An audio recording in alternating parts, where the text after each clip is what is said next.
ওম শান্তি। আজ 12 ফেব্রুয়ারি 2026 আমরা বাবার অমূল্য মধুর মহাবাক্য শুনব। ওম শান্তি। মিষ্টি বাচ্চারা, এটা কেয়ামতের সময়।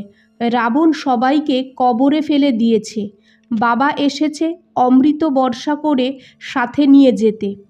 আজকের প্রশ্ন, শিব বাবাকে কেন ভোলা ভাণ্ডারী বলা হয়?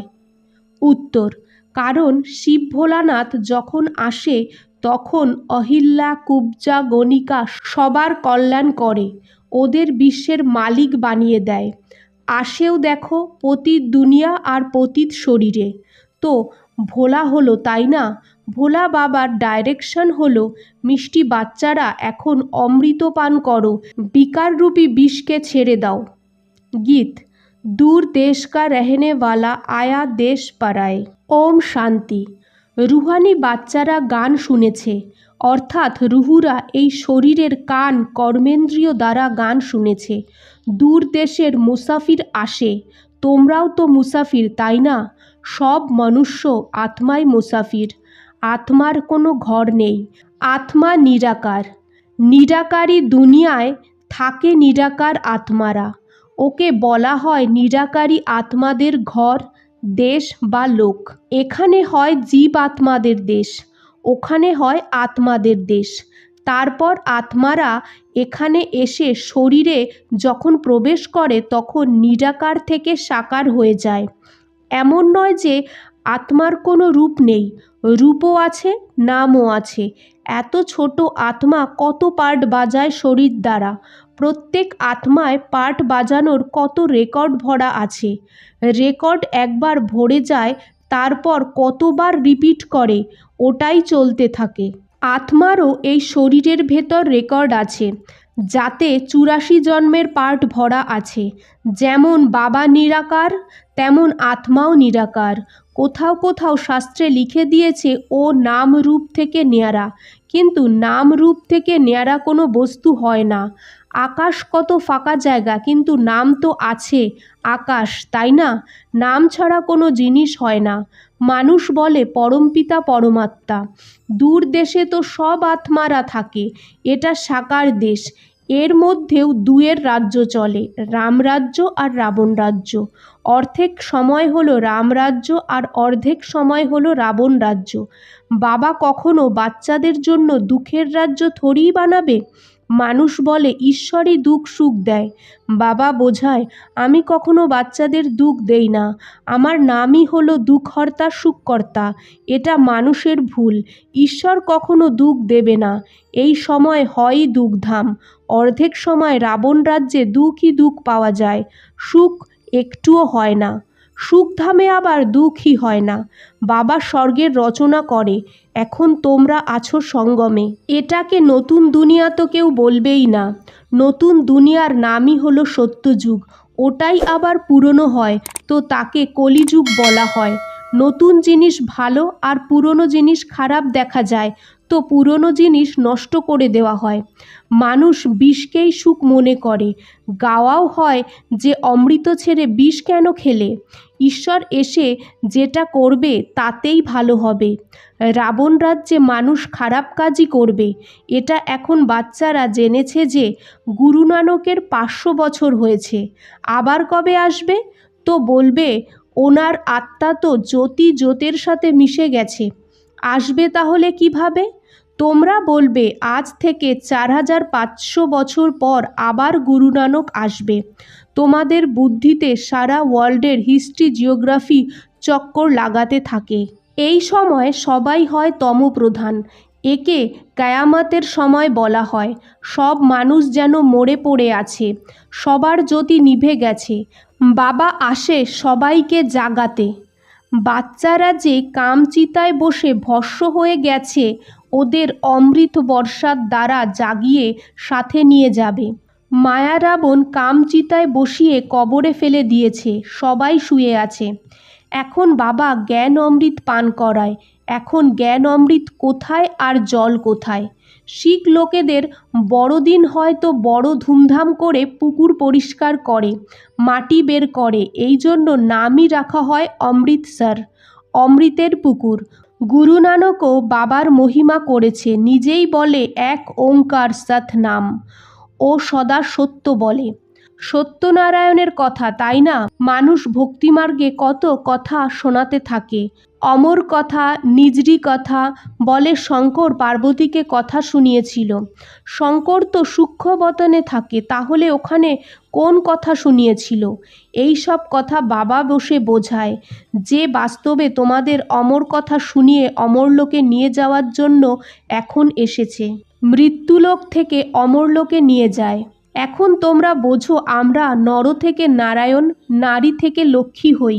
এটা হলো অমরলোকে যাওয়ার জন্য সত্যিকারের সত্যনারায়ণের কথা। তোমরা আত্মারা জ্ঞানের তৃতীয় নেত্র পেয়েছ। বাবা বোঝায় যে তোমরাই গুলগুল পূজ্য ছিলে, আবার 84 জন্ম পর তোমরাই পূজারী হয়েছ। এই জন্য গাওয়াও হয়, নিজেই পূজ্য নিজেই পূজারী। বাবা বলে, আমি তো সদা পূজ্য, তোমাদের এসে পূজারী থেকে পূজ্য বানাই। এটা হলো পতিত দুনিয়া। সত্যযুগে পূজ্য পাবন মানুষ, এই সময় হয় পূজারী পতিত মানুষ। এখন তোমরা জানো, গীতা শ্রীকৃষ্ণ শোনায়নি, ঈশ্বর সর্বব্যাপী হয় না। গীতার ভগবান হলো শিব, নাকি শ্রীকৃষ্ণ? প্রথমে জিজ্ঞাসা করো, গীতার ভগবান কাকে বলা হবে? ভগবান নিরাকারকে বলবো না সাকারকে? শ্রীকৃষ্ণ তো হলো সাকার, শিব হলো নিরাকার, শুধু এই শরীরের লোন নেয়, মায়ের গর্ভ থেকে জন্ম নেয় না। শিবের শরীর হয় না, এখানে মনুষ্যলোকে স্থূল শরীর হয়। বাবা এসে সত্যিকারের সত্যনারায়ণের কথা শোনায়। বাবার মহিমা হলো পতিত পাবন, সবার সদ্গতি দাতা, সবার লিবারেটর, দুঃখহর্তা, সুখকর্তা। আচ্ছা, সুখ কোথায় হয়? এখানে হতে পারে না। সুখ পাবে পরের জন্মে, যখন পুরনো দুনিয়া শেষ হয়ে স্বর্গের স্থাপনা হবে। লিবারেট কার থেকে করে? রাবণের দুঃখ থেকে। এটা তো দুঃখধাম, তাই না? আবার বাবা গাইডও হয়। এই শরীর তো এখানে শেষ হয়ে যাবে, আত্মাকে নিয়ে যাবে। সবাইকে দুঃখ থেকে ছাড়িয়ে পবিত্র বানিয়ে ঘরে নিয়ে যায়। এটা হলো মিথ্যাখণ্ড। সত্যখণ্ড তো বাবা স্থাপন করে। 5 বিকার স্ত্রীর আর 5 বিকার পুরুষের, একে বলা হয় মিথ্যাখণ্ড। তোমরা জানো এটা হলো কাটার জঙ্গল। বাবা এসে কাটাদের ফুল বানায়। সবাই একে অপরকে কাটা লাগায়, অর্থাৎ কাম কাটারি চালায়। এই জন্য এটাকে কাটার জঙ্গল বলা হয়। সত্যযুগকে গার্ডেন অফ আল্লাহ বলা হয়। ওই ফ্লাওয়াররাই আবার কাটা হয়, আবার কাটা থেকে ফুল তৈরি হয়। এখন তোমরা 5 বিকারের ওপর যেত। এই রাবণ রাজ্যের বিনাশ তো হবেই, শেষে অনেক লড়াই হবে। এখন তোমরা রাবণের উপর জিত পেয়ে স্বর্গের মালিক হও। বাবা সারা বিশ্বের রাজ্যভাগ্য দেয়, এই জন্য এনাকে শিব ভোলানাথ ভান্ডারী বলা হয়। বাবা আসেই পতিত দুনিয়ায়, পতিত শরীরে। বাকি যারা স্বর্গের যোগ্য নয় তারা বিষ পান করা ছাড়ে না। বাবা বলে, বাচ্চারা এই অন্তিম জন্ম পাবন হও।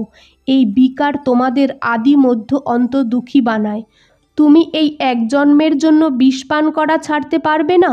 আমি তোমাদের অমৃত পান করিয়ে অমর বানাই, তাও তোমরা পবিত্র হও না। বিষ ছাড়া, সিগারেট মদ ছাড়া থাকতে পারো না। আমি বেহাদের বাবা তোমাদের বলছি, বাচ্চারা এই এক জন্মের জন্য পাবন হও, তো তোমরা স্বর্গের মালিক হয়ে যাবে। পুরানো দুনিয়ার বিনাশ আর নতুন দুনিয়ার স্থাপনা করা, এটা বাবার কাজ। বাবা এসেছে সারা দুনিয়াকে দুঃখ থেকে ছাড়িয়ে সুখধাম শান্তিধামে নিয়ে যেতে। এখন সব ধর্ম বিনাশ হয়ে যাবে, এক আদি সনাতন দেবী দেবতা ধর্মের আবার স্থাপনা হবে।